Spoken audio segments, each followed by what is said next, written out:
Hey, Tenji. Let's see if we give everyone else a minute or two to show up. So I'm going to carve out the little black bits here. And that's sort of where the string is going to rest. I haven't figured out the trigger system yet. Do I want to do a thumb with a small little canted lever that pops the string up, or do I want to do a tickler and have to drill through and pop it up? So we'll have fun with it. Especially considering even at the full draw back here, the bolt head still kind of sticks out. So I might have to put something up front, maybe a small magnet or something, hold it in place. So let's give everyone, only been at it for 52 seconds. What? I can't smoke in here, by the way, Tench. I'd have to do the story outside, and I can't because the iPod's dead. But I did get 2 ounces of the Valhalla blend from Burlington, so $54. But 2 ounces is really good shit. Mm-hmm.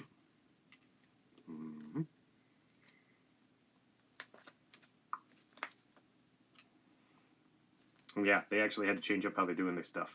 I went in and I had ordered it, went in and paid and talked to them. But now what they're doing is everyone has to order in advance and pay in advance. So, yeah, I've got shit on my blanket.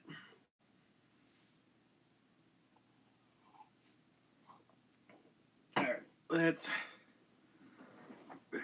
Thank you, thank you. Moving a little bit closer because this isn't exactly long.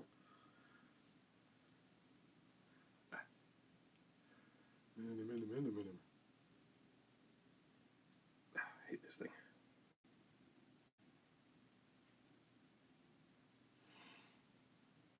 Yep, Burlington on White. It's owned by some friends of the family. And they, there we go. Back when I was in elementary school, Madame Tremblay, my grade 5 and 6 French teacher, her brother, I think, owned part of it. So that's how I got introduced to it. And it's just really good shit. When I was gifting elders, I would go there for shredded Virginia tobacco because it was closer to what the traditional gift was. So, all right. 2 minutes, 43 seconds. Even just dry pulling it through. I cleaned this almost a year ago. So it's got a little sweetness to it still. So, but yeah, I kind of wish I could light up in here, but I'm inside and I don't smoke inside. So, all right, well, 3 minutes, 2 people watching. Hello. Might as well get to the story, eh? Oh, nice. I was gonna grab something. Try not to spill my coffee. Give me a sec. Fiddle with the microphone instead of the mic port.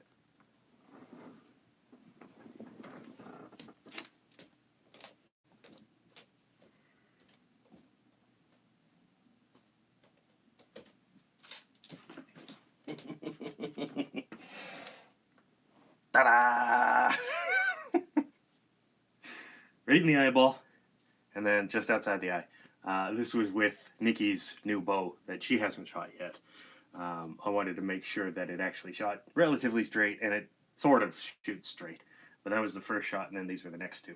So, yep. Fun little eyeball.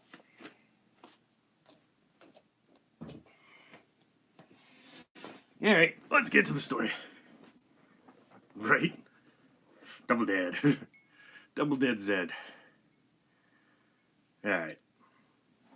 I'm using the lav mic, so I gotta sit a little bit close, which means I get to hunch down. But let's get to the story. Once upon a time. No. So I don't know if you guys know where Cold Lake is in Alberta, but it's only a few hours north of here. What actually happens is, for instance, when we have the air show and stuff like that, the flights will actually come in for the air show for the military planes from Cold Lake. So it's actually pretty cool. And Wainwright, we run a military training exercise with the Brits, the Americans. I think the Germans come every once in a while, and so on and so forth. Usually called Maple Freedom, and it's a big old simulation war game. It's actually pretty cool. I've been to it quite a few times, officially and unofficially. Hey, Garen. And yeah, so I've been there a couple of times myself too. But one thing people don't really know is CFB Cold Lake, Canadian Forces Base Cold Lake, um, also has a research facility attached to it. It's not actually at CFB Cold Lake. It's a little bit further north. There's a nice little lake not that far from there. And it's kind of a bunker system because what they work on there is sort of like, what the hell is the name of that gas? Like VX gas and stuff like that. They work on variations of that. So I got a call one day that I had to head up there and meet up with a sergeant, a Canadian Forces Air Force sergeant, who was going to walk me through what had happened, and I was going to have to take care of whatever was there. So, yeah, Cold Lake's a bit of a drive, so I took the truck, gassed her up, got some coffee, and a couple of those Haggard subs, pizza subs in my case, because the other ones don't taste right to me. Nuked him, hopped in the truck, and booted out. Now, the trip itself was fine. It's not the most entertaining drive, and I suppose Cold Lake could have sent someone to pick me up, but we were shutting down the city center airport at that point, and those were the runways where we used to have the planes land for the air show. But this was the year that the Formula One race, Formula One? Yeah, I think it was the F1 race, was running downtown. Buffering, Jesus. It doesn't like me talking about these things, eh? As soon as I mention CFB Cold Lake, buffering. That wouldn't surprise me. But, yeah, anyways, they would have had to fly him out to Edmonton International. That was just too much. So they had me drive out there. So about 4 hours in the truck, and I get there. And just like whenever you arrive at a CFB, you have to park in a visitor area, and it's far away from everything. Like the administration building is a half-mile walk. 500-meter walk, so a half a kilometer walk, quarter mile. And anyways, I'm met at the gate by the person, Sergeant, and I shit you not, Emily Goodfellow. I thought it was awesome. She didn't. Shops in the truck, shows me where the visitor parking is, and I head over there and park the truck. And I start to grab my gear. And she goes, no. The base isn't where all this is happening. It's at our research facility. And I said, okay, well, can I bring my gear? No, you can't carry that stuff. I'm sorry. Sorry, reading Garen's comment. And no, I haven't, but Tenchi might have. So she, excuse me, explains to me that walking through a military base carrying machetes and knife hiccups and all of that is not really advised, especially considering they don't advertise what they do at the research facility. People on base know it exists, but this specific incident would be not well received. So anyways, okay, I not really allowed to carry anything. I've got basically a pocket knife on me, and even that I had to give up. But she takes me to meet the commanding officer of CFB Cold Lake, and I'm not going to say his name. Emily's retired, but he hasn't. Anyways, he explains that at the research facility there's been a outbreak. Something has gotten loose, and they had to shut down the facility, and they were told that they had to contact Branch H, and they were going to get someone on the horn and basically They were expecting me, pretty much. It's surprisingly well oiled for a lot of bureaucracy. But anyways, he fills me in, lets me know, that I'm now going to be transported in a covered up truck to the site, and I'm going to be led inside. And it's just supposed to be a recce. I'm supposed to go inside, see how bad the containment breach is, close up the doors if I can, because apparently this thing's got like 3 backup generators, and only one of them was working, and that was providing power to the computers. The other is to the air filtration system, and then to the security system, the doors. So each one of them had their own generator. And like, we're not talking, like little generators. We're talking like huge truck-sized generators. So, yeah. So basically, because there's not really a lot of hydro in that area. But yeah, basically, they needed me to go there and then find out what was going on. How bad was it? So, okay. I halfway expected like the bag over my head, but Canadian military doesn't really run that way. So instead, they put me in the back of an old, smelly Deuce and a Half, which had the canvas sides and everything down, and it's me and Emily. Yes, I just started calling her Emily at that point. She kind of got annoyed. It was kind of cute.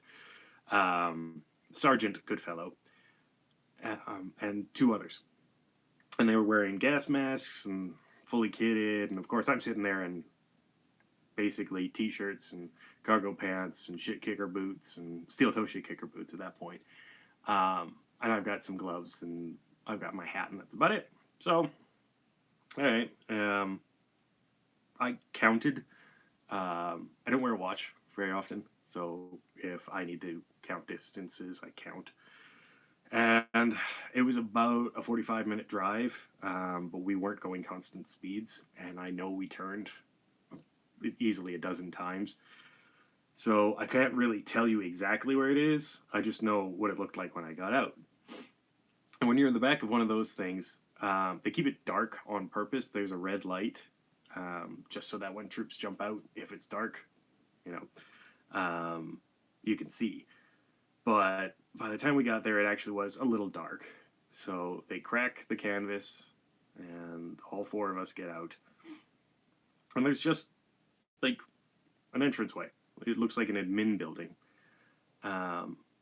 There's barbed wire fence.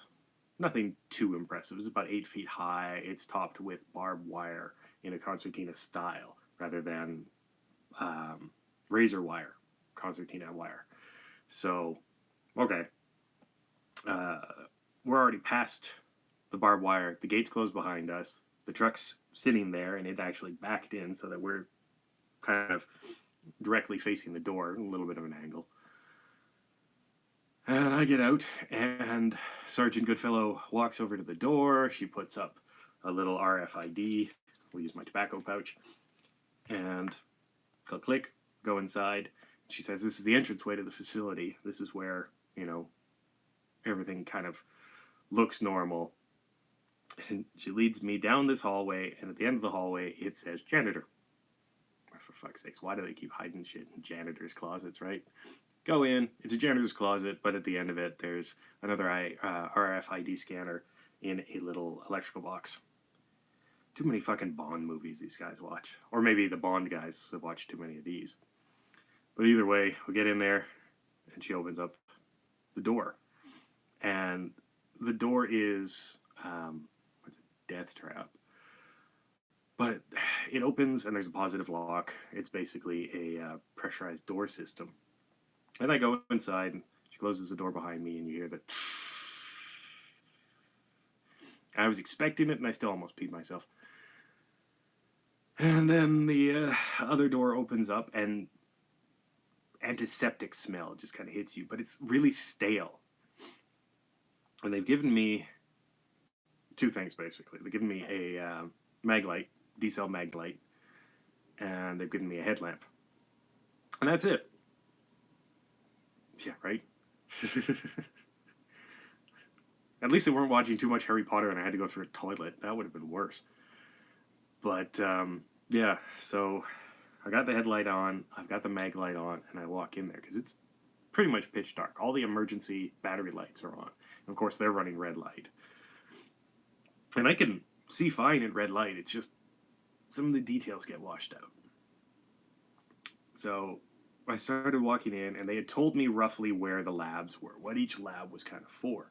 And they figured where the breach had happened was in lab X2. And I was like, okay, X2. So X2 is basically, like, the labs are kind of broken off into like a hub. You go to a main area, and then there's airlocks in each area, and they kind of go off like spokes. And I thought it would have been like you go in and then 1, 2, and 3 or something like that. No. They literally took a cross and like tilted it. So I don't know. Blueprints and stuff like that. That never makes sense to me. Anyways, I guess maybe it was to look like an X. Who fucking knows? But yeah, so I go in and it's the furthest one in.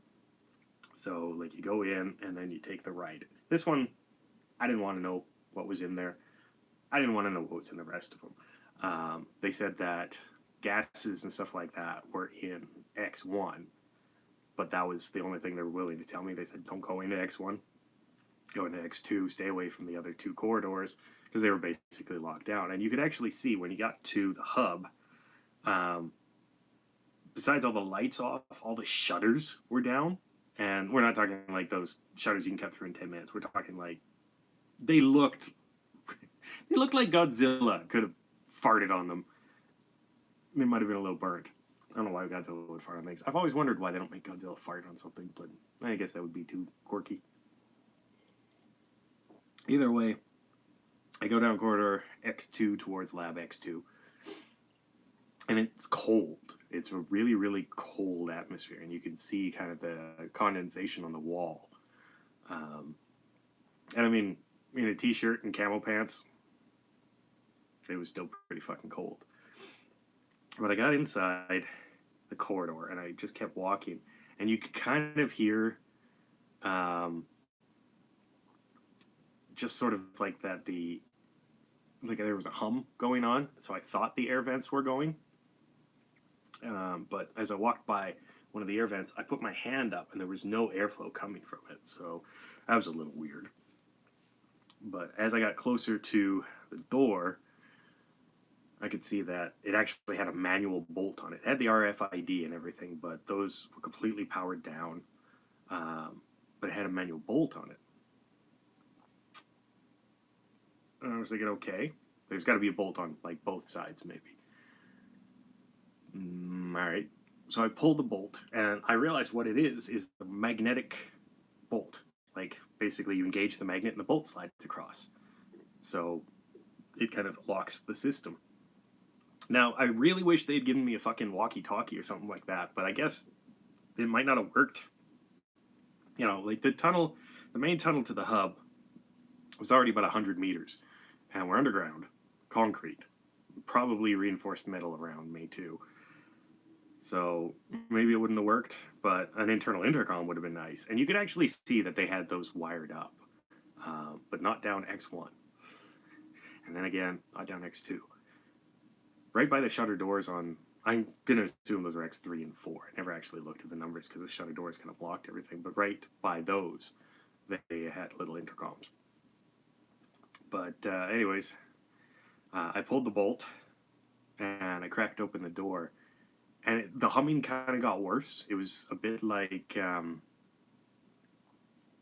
of like when your neighbor's playing loud music with a huge bass, but it's just like a, I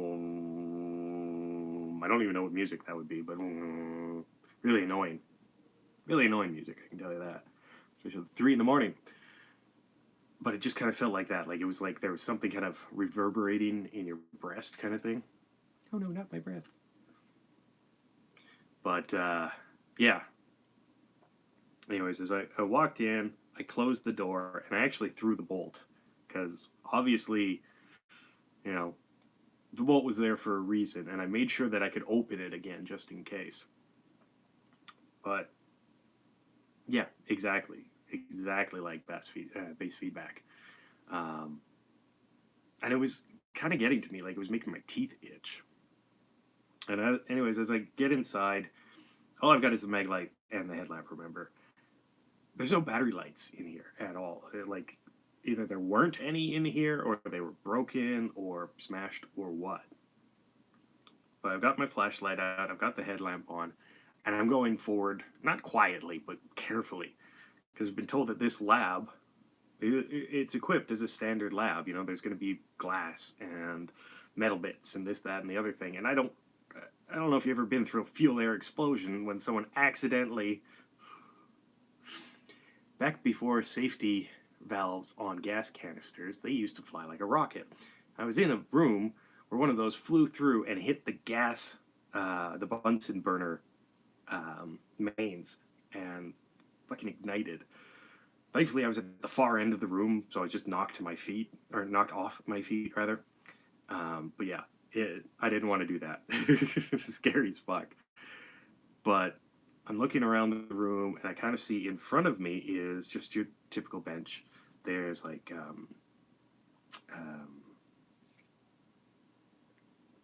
centrifuge, microscopes.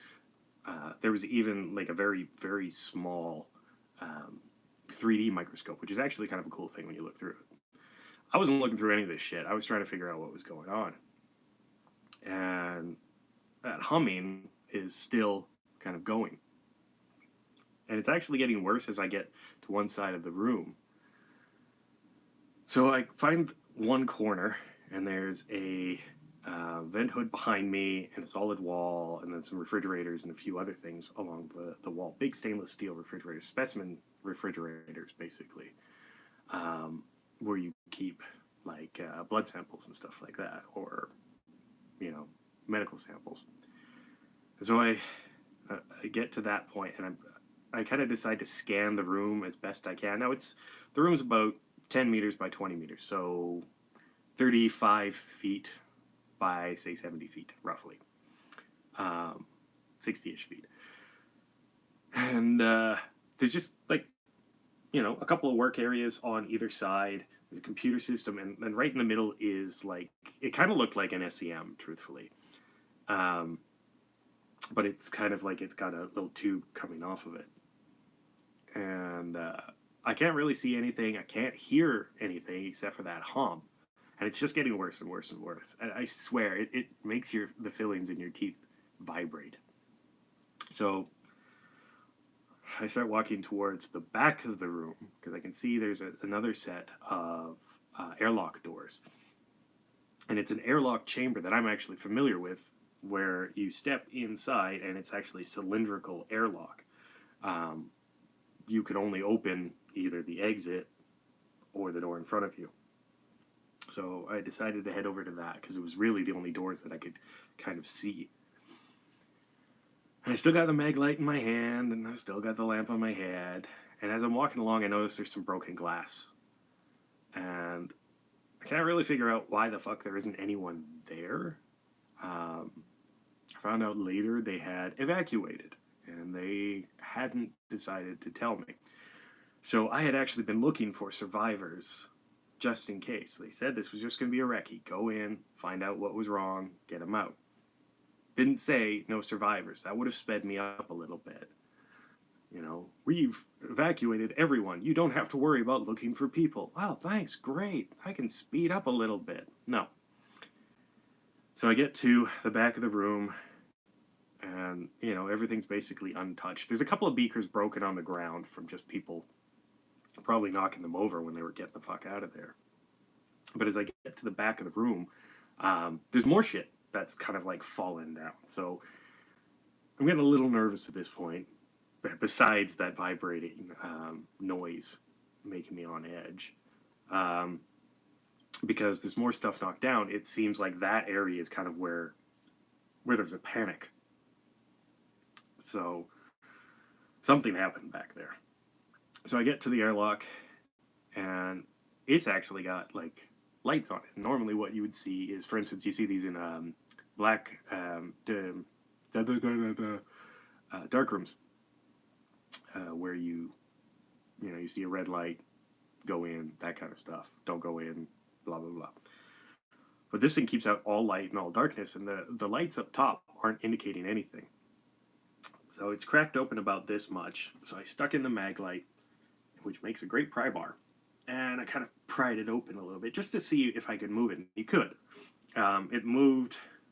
It was still really heavy, but it moved. I'm thinking, okay, fuck. So I go inside, and I close the door. And of course, what that means is the door on the other side is going to start opening. So I face that way, and I get the door. Fuck. Smell of just chemicals. Nothing but raw chemicals. Like, it smells like kerosene mixed with antiseptic, mixed with formaldehyde, mixed with shit, sort of. Like, but like metallic shit. It's just, yeah. I actually, sorry, it was me almost vomiting thinking about it. I retched then, too. But yeah, lights are still out. The vibration is actually worse now that I've opened the door, and this smell is hitting me. And so, okay, I enter the area, and I actually see a body. A dead body. A guaranteed dead body.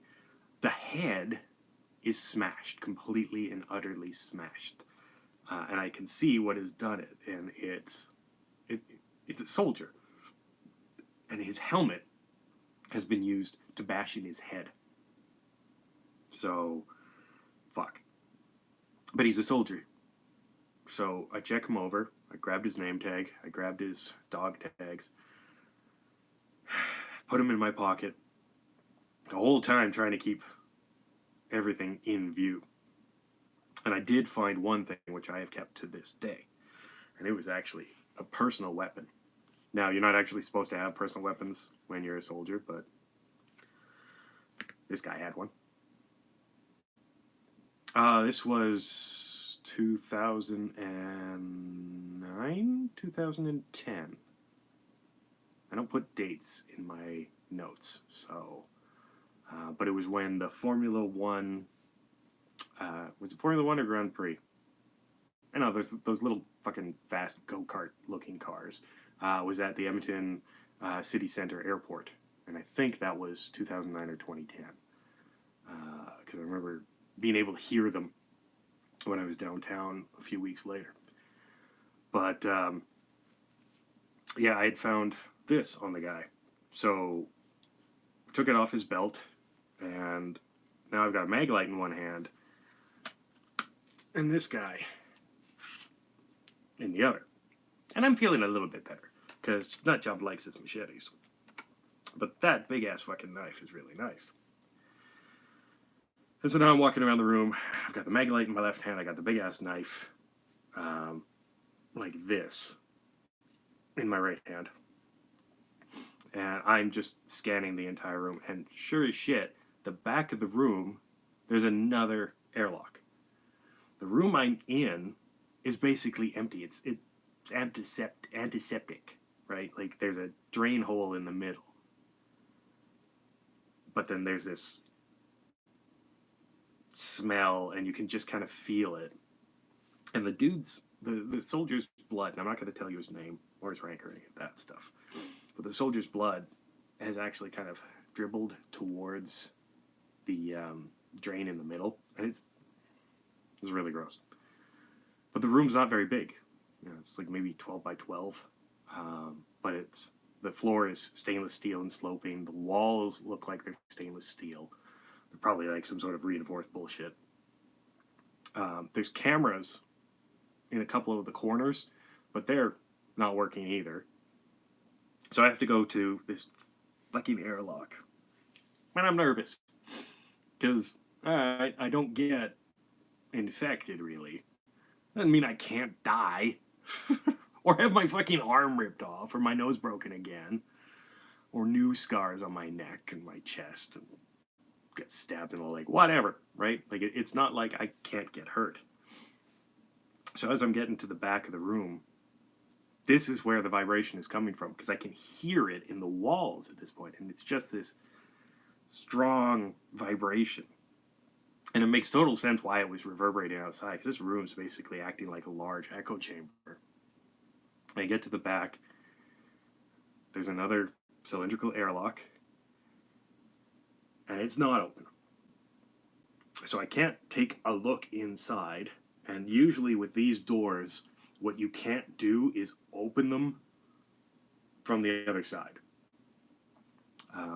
Thankfully, someone thought this shit through.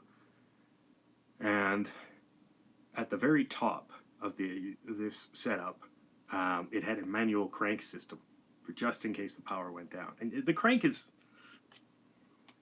I don't have anything of roughly the right size, but it's a bit bigger than this, right? Like it's like the crank's on here and you just kind of crank it open. And so I have to now give up one hand. So the mag light's on the floor now, pointed at the door, and it's kind of rolling a little bit, which is really freaky when you're doing it. The knife is in my left hand, and with my right hand, I'm cranking the door. And I get to just about, maybe a little bit more than that. And I hear something from the other side. All of a sudden, these fucking fingers come through, and the door gets whipped open, and there's a guy. Now, he's wearing, well, okay, not actually much different than this, but he's wearing blue vest, basically. It's like, it's got leads going to it and stuff like that, so it must have been a medical vest or something like that. Because there's stuff going to his, oh, okay, his heart's on this side. But there's stuff literally going onto him, and there's all of these wires coming off of him. The fucking door, he rips it open, and he jumps at me. He's alive. Like, alive. I'm not even sure what the hell is going on here anymore. He's sobbing. I have no idea. He's just sobbing, and he's shaking. He's like, I don't know what's going on. I'm trying to get him to talk. You know, I'm shaking him. You know, wake up, what's going on? And I start, like, it's a cliche, but shock someone, you smack them. Or you cause, you know, pain by pressing on here or hitting on the collarbone. Nothing. Absolutely nothing. The dude stops. Now I can still see his pulse in his neck, and it's racing. Sorry, I need coffee now. His pulse is racing, and I can still see him, and he's hiding. He's cowering like this. He's scared, obviously, but he won't respond to anything. And he goes quiet. Pure quiet. Stops moving. I can still see his pulse. It's still fucking racing. So I figure, okay, good. You know what? That's it. I have found one person. I am taking them out. Yeah. I try to drag him to the door. That's next to impossible. If someone doesn't want to be dragged dead weight, this guy was probably 180 pounds. At that time, I was about the same. I was about 190. Not much bigger, not much stronger than him. And trying to drag his ass while, you know, still holding a flashlight in my hands. I've now strapped the knife sheath and put the knife in the sheath. And I'm still trying to see shit. But I get him basically right next to the soldier. Right next to the dead man. And I put him down. And I'm trying to figure out how two people are going to get through this airlock. Because it's really not that big. He glances over. He sees the dead man. And he screams. And he runs back to the other airlock. I bolt after him. He gets inside. He's about to close it. Fuck it. I jump in with him. And he closes the airlock. What he was afraid of was on the other side of that door. There was a something there. Not like the Blue Jays I have outside, but a something. It was It looked like a torture chamber from hell. It was an inclined bench on the wall, and there was he was maybe 250 pounds, big muscly guy strapped to this gurney, and he is just trying to get loose. And there's not straps across him. There's fucking iron bars that are easily an inch thick across his chest, across his groin, strapping his arms to his side, across his legs, his knees. This guy, he's not moving, but he's shaking that thing every time he moves. That's where the fucking sound was coming from. He's shaking this giant metal contraption. He's a metal box and attached to another metal box. I don't even bother walking over to this guy. He's not alive, but he's animated. And I think there's only one fucking thing that these assholes have done that could do this. So they basically made a biological zombie. Type 1, we call it, artificials. They probably watched a little too much Return of the Dead Part 3 and reanimated a dead soldier. And it didn't take well. Now, my job is to deal with situations like this. So, the one guy's freaked out. And he's got all the stuff on him. So I realize I probably have one successful animation and one unsuccessful animation. So I've got a choice. Whatever this is, whatever they've used on these two, because now I glance over and I see a gurney on the other side, and this one is empty. I've got a choice. Whatever they've used in this instance, I can either let them still have it, or I can terminate the experiment.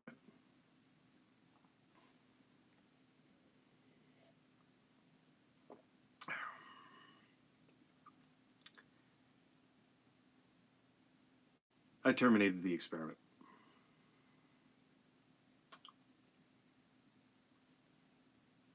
Did it as kindly as I could, but both experiments were terminated. No survivors. As I walked out of the first room into the second room,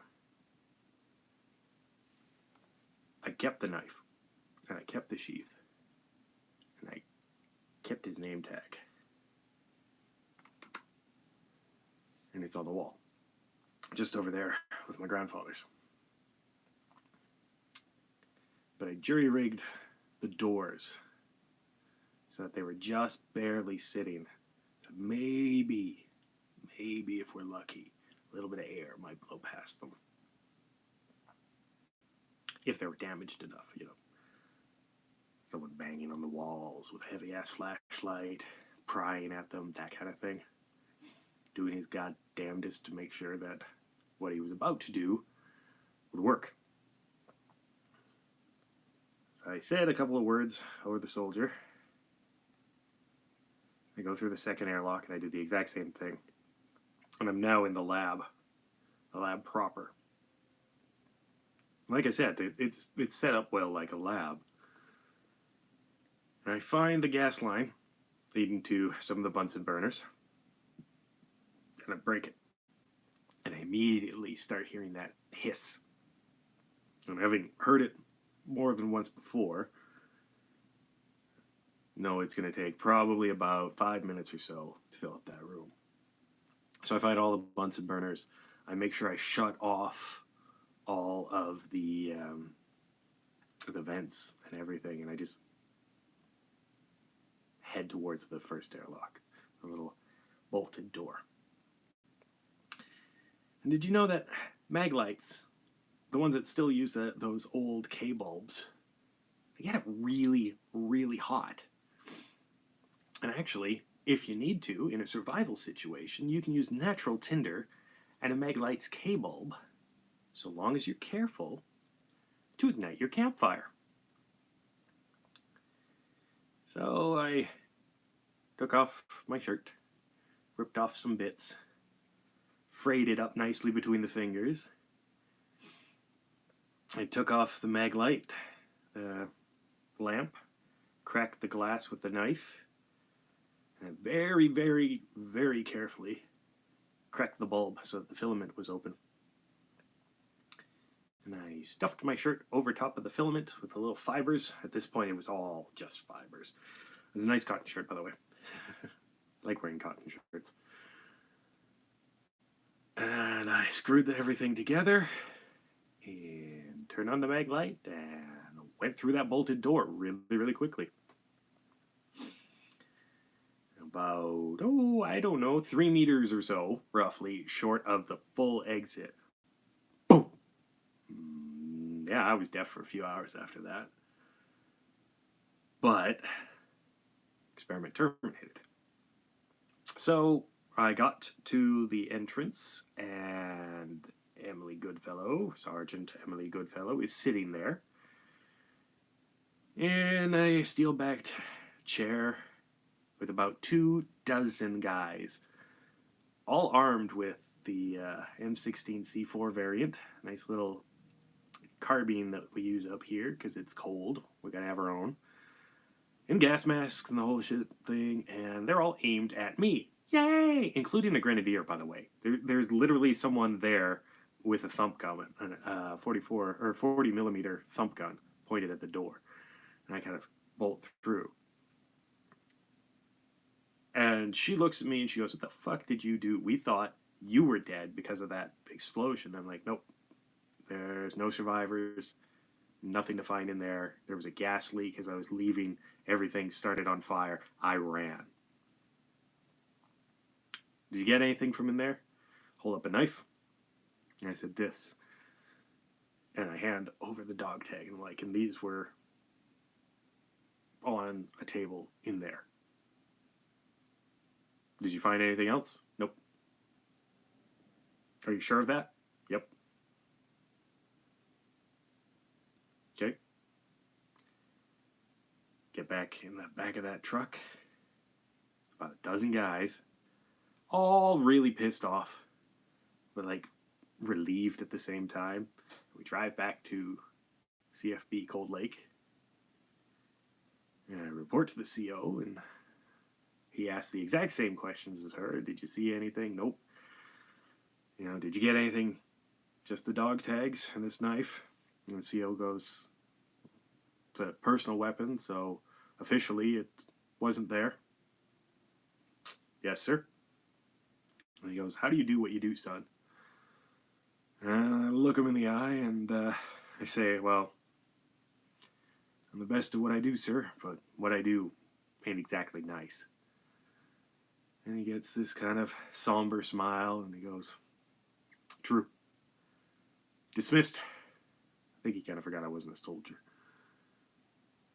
anymore. Anyways, I head back to my truck, make a phone call on my cell phone. I keep using those air quotes, but yeah. "Hey, Rob, you missed the whole story." And I ended up driving back home, not even stopping for coffee, eating cold Hagar subs,